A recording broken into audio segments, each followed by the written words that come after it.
اور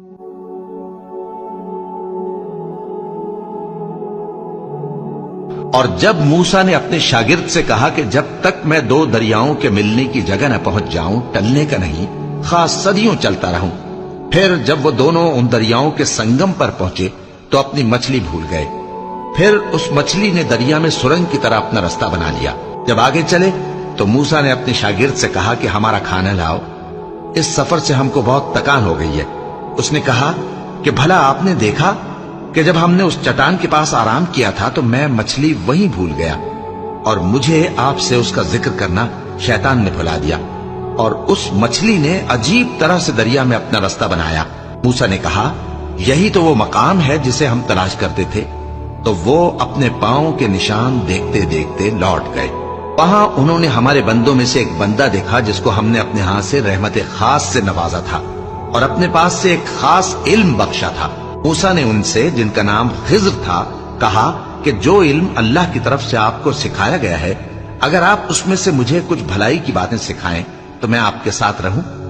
خضر نے کہا کہ تم میرے ساتھ رہ کر صبر نہیں کر سکو گے، اور جس بات کی تمہیں خبر ہی نہیں اس پر صبر کر بھی کیسے سکتے ہو؟ موسیٰ نے کہا اللہ نے چاہا تو آپ مجھے صابر پائیے گا، اور میں آپ کے ارشاد کے خلاف نہیں کروں گا۔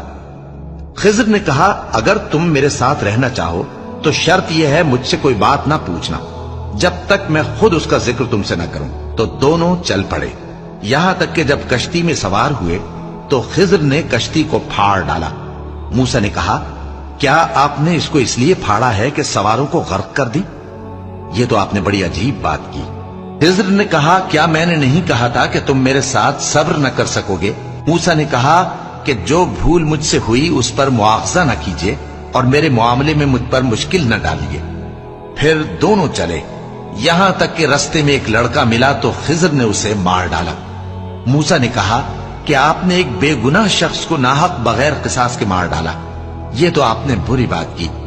خضر نے کہا کیا میں نے نہیں کہا تھا کہ تم سے میرے ساتھ صبر نہیں ہو سکے گا؟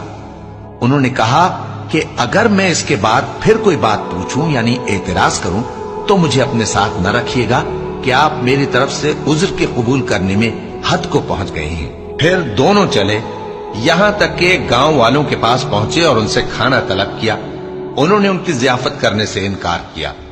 پھر انہوں نے وہاں ایک دیوار دیکھی جو گرا چاہتی تھی تو خضر نے اس کو سیدھا کر دیا۔ موسیٰ نے کہا کہ اگر آپ چاہتے تو ان سے اس کا معاوضہ لے لیتے تاکہ کھانے کا کام چلتا۔